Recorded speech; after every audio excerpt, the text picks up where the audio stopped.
Again, naandito tayo sa ating socials tab sa ating website and ang bibigyan natin ng focus dito ay itong post ni Roel Palacio. And sabi niya dito, guys, any idea dito sa A-REIT? Itong post ni Sir Roel ay nakakuha ng 1,014 na hearts. And kung titignan natin, marami-rami yung mga nag-comment din dito about sa A-REIT. So, may mga nag-comment nga dito, sabi nga ni Sir Matthias, A-REIT is starting to look attractive at these levels. Dividend yield keeps improving at this price drops, which may interest long-term income investors. And sabi naman dito ni James Bonoan, the trend is still clearly bearish. Catching a falling knife can be risky if support around 38 fails, no? And marami rin pa dito yung mga nag-comment dito. And also tignan natin itong post ni Porferio Andal. I'm holding and collecting dividends. Short-term price fluctuation don't bother me as much as long-term cash flows. Sa video nito, ito lamang yung bibigyan natin ng focus at bibigyan natin ng konteksto kung bakit bumabagsak ang share price today ng kumpanya.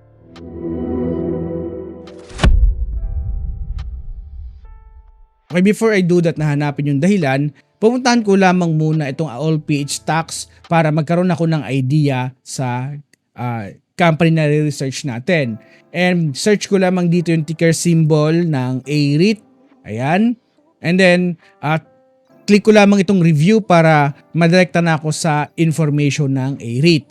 Now, dito sa A-REIT, mapapansin natin na itong company ay nasa yun nga, makikita natin na bumabagsak ang share price from the high nito noong late 2015 na umabot ito ng 47, 46, ayan. And bumabagsak na ito to today. Ang current share price ng time na nire-review natin ito ay nasa 38.50 pesos.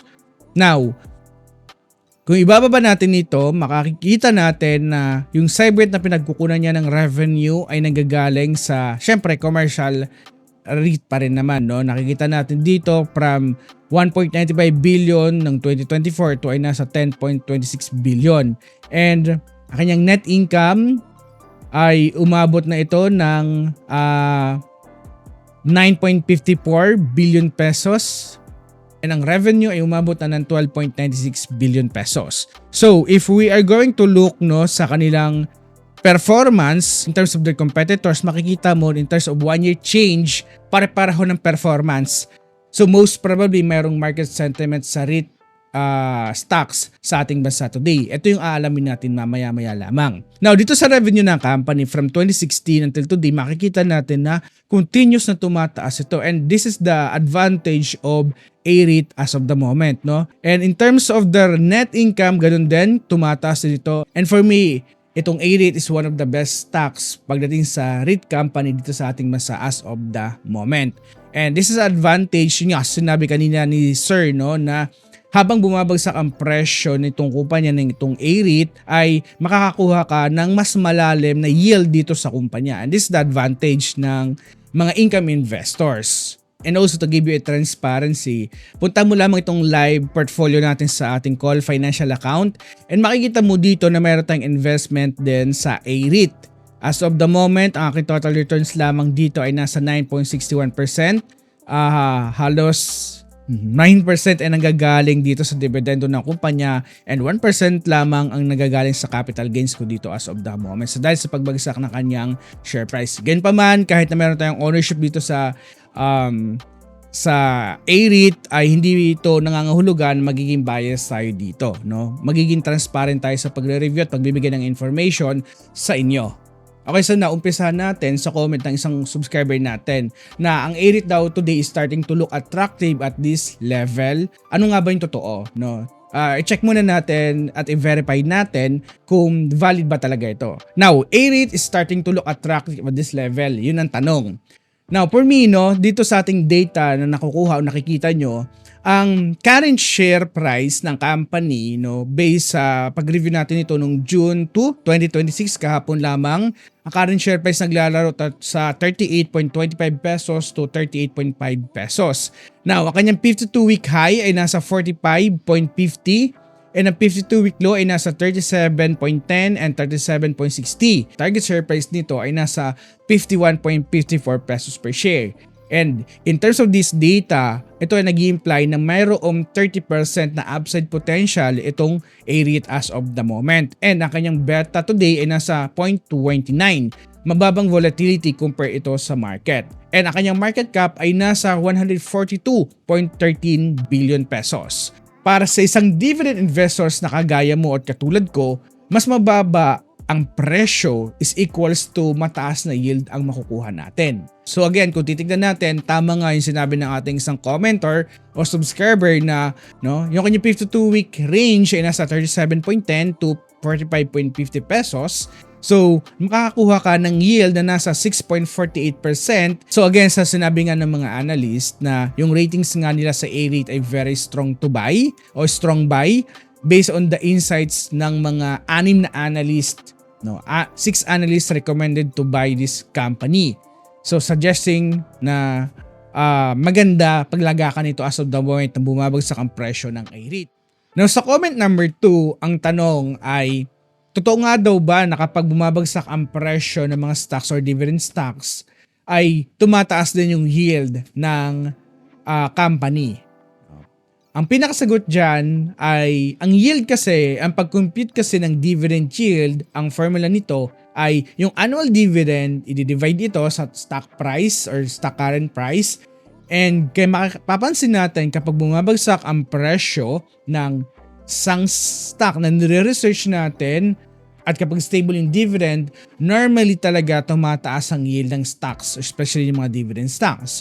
So sa example natin sa scenario na ito, ang kanyang 52-week high ay nasa 45.50 pesos and ang kanyang annual dividend ay nasa 2.48 pesos. So, meron lamang itong 5.45% na dividend yield.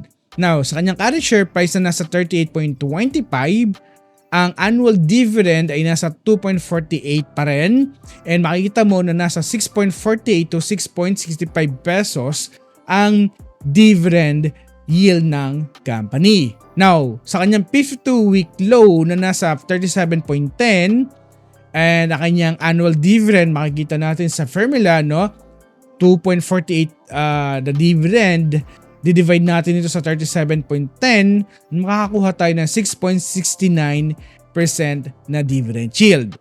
Okay, so totoo na kapag bumabagsak ang presyo ng stock price na nagbibigay ng dividend ay tumataas naman ang dividend yield ng kumpanya. Pero with the condition na dapat stable or tumataas din ang dividend ng kumpanya na nagbibigay nito. So ibig sabihin, mula ng first quarter ng 2021 na nasa 39 centavo to hanggang sa first and second quarter ng 2026, ito ay umangat ng 59% na pagtaas dito sa loob lamang ng 5 taon sa kanilang dividend na naibibigay. So para sa mga dividend income investors, talagang napaka-attractive nito para sa mga investors. So ngayon sa pag-review natin sa company, nakita natin na maganda ang fundamentals na company. Maganda din yung dividend growth ng A-REIT. Ang pinakatanong, okay, maganda yung dalawang iyan, pero bakit nga ba bumabagsak ang presyo ng kumpanya? Ito yung alamin natin. So para sa akin, meron akong nakitang dahilan ng pagbagsak ng presyo nitong A-REIT. So meron akong 4 na dahilan na nakita, Isa-isahin natin ito. Una ay BSP rate hike. Na para mas malalim nating maintindihan itong BSP rate hike. So itong nakuha nating research galing sa Rappler. According to the BSP, noong April 23, ayun nga, nag-raise ito ng interest rate na nasa 4.5%. This is the first time that the monetary authority tightened down the rates in 2 years. And according to the trading economics naman, this monetary board cited because of the worsening the inflation outlook driven by the rising global oil and fertilizer price amid to the ongoing Middle East conflict. So ito yung sinabi dito. Now, ano nga ba yung epekto ng pagtaas ng interest sa mga REIT or sa mga stocks dito sa ating bansa?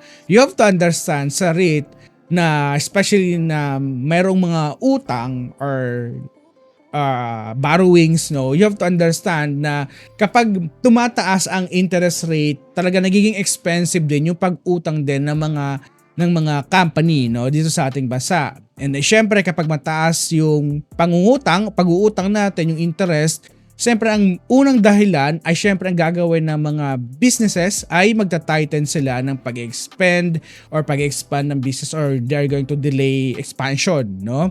Now, sa kabilang banda, kapag tumaas naman ang interest rate, ang government bonds or ang mga tinatawag na T-bills ay parang nag-aalok ng mas magandang opportunity naman ito, no? So para sa akin yung pangalawang dahilan is yung Middle East conflict at ang inflation natin.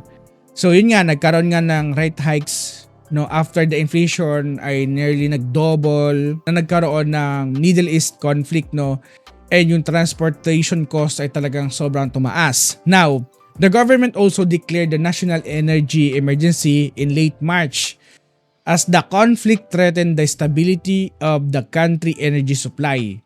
And sa pamamagitan din ito ng mga nakita nating information, talagang nakakaapekto ito para sa ekonomiya natin, para sa mga stocks din dito sa ating bansa. You have to understand din ang ating inflation ay talagang umabot ng 7% plus. Imagine that kung gaano kalaki ito, no? And also kung sa tingin nyo ay itong 4% na pagtaas ng kanilang interest rate ng BSP ay nandun na yung pinaka mataas. Dito sa nakita nating research na nakuha natin, ni-reveal na yung BSP ay nagpaplano din also na mag-increase pa ulit ng aabot ng 6% this year. Imagine, no? So, kaya makikita mo kung gaano kalaki yung epekto sa mga stocks dito sa ating bansa. Satisfied with the response of the BSP? Well, I think the BSP has done a great job, especially with the currency volatility. Yeah. I think they were quick enough to manage where the currency is. If we were to compare, at worst, we were at around 4.5% depreciation, probably compared to an Indonesia or an India that has depreciated by 11 to 13%. I think the BSP has done its job. I think the only thing really is the challenge as the BSP tries to weigh in inflation containment and slower growth. I think from the BSP side, a combination, again, and this is what the government and the BSP has done. In the past, we have a little bit of inflation containment on monetary policy, but we saw more heavy lifting on the part of government in trying to mitigate the impact of inflation. So whether they're into subsidies, adjustment of tariffs. So we need to be able to, move faster at this point in time.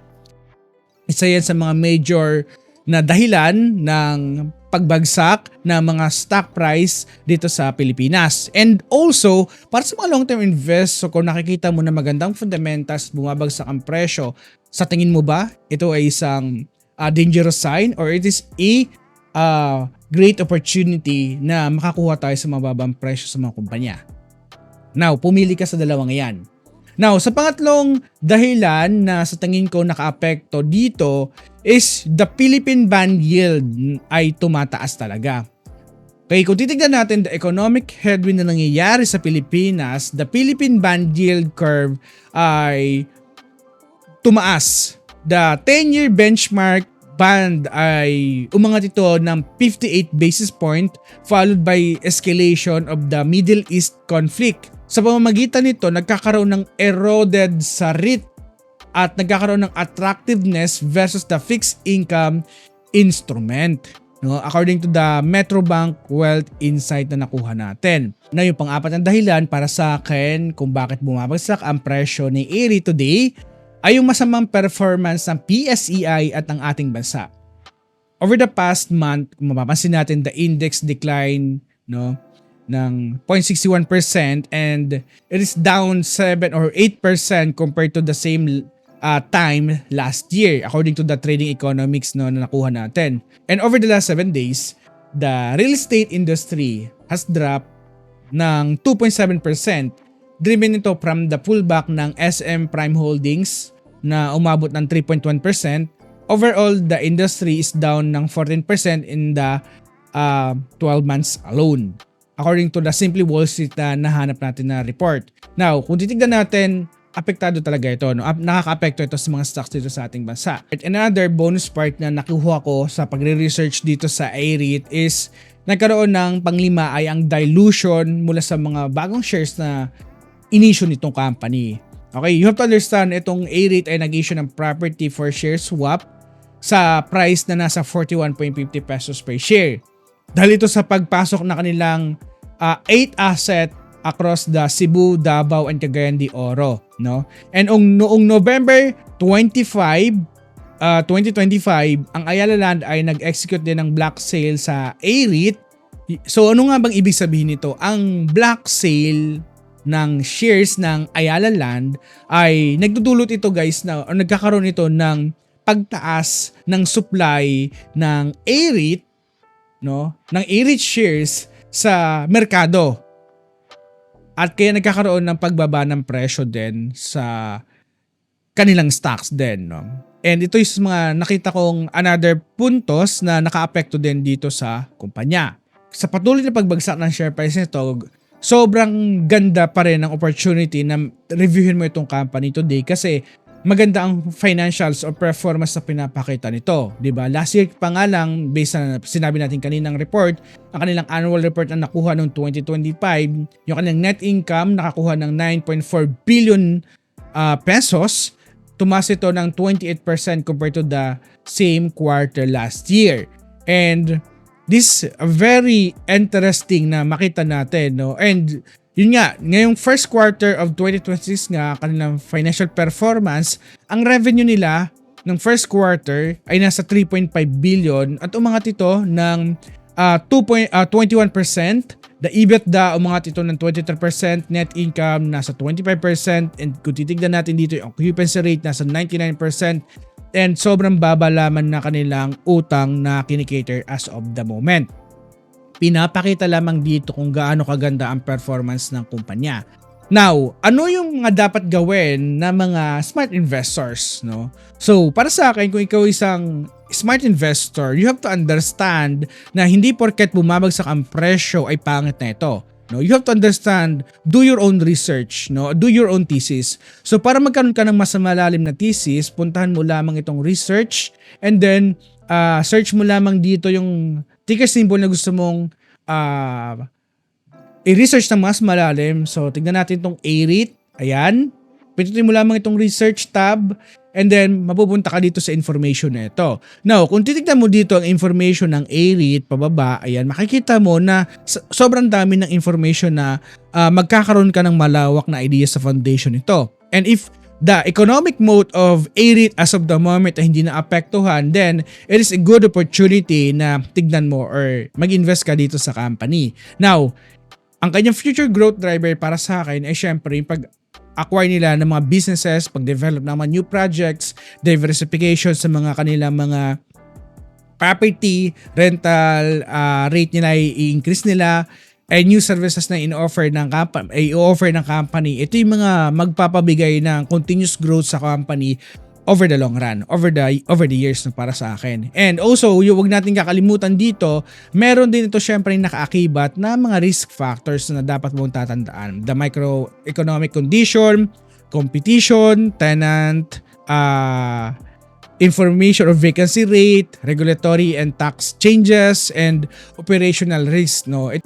If you understand the risk factor na kaka-apekto dito, 'di ba? Magkakaroon ka ng malawak na idea and malawak na information kung paano ka magkakaroon ng position dito sa company. Now, bago ko tapusin yung video na ito yung bottom line sa pagre-review natin. Yung AREIT looks more attractive sa kanyang yield today compare sa mga nakaraang buwan or last year, no? And that is true. Dividend history ng company, makikita natin na continuous na umaangat ang kanilang yield or dividend dividend per share, samantalang bumabagsak ang kanyang share price. And if we are going to focus din also, yung kanilang financial as of the moment ay napakaganda, intact pa rin. So ibig sabihin, nagkaroon lamang talaga ng macroeconomics and political tension nangyayari sa ating bansa and also geopolitical tension, kaya nakakaapekto ito sa pag-invest natin today, no, hindi lamang sa IREIT kundi sa karamihan ng stocks dito sa ating bansa. Now, yun nga, yung kadahilanan sa pagbagsak sa presyo ng IREIT, yun na, nasabi na natin, BSP, yung pagtaas ng BSP sa rate and higher bond yields, inflation, pressure, and yung Middle East conflict ay nakakaapekto pa rin ito as the moment, no, sa pagtaas pa rin ng mga presyo at pagtaas ng gasolina, apektado pa rin ang ating ekonomiya dito. Okay guys, so kung gusto mong gamitin itong ating website na nakikita nyo today, nasa comment section lamang yung link para magamit nyo nito or masubukan nyo rin ito. So, this is Pessi Warrior na lagi nagpapaalala, invest wisely, and also, see you the other side.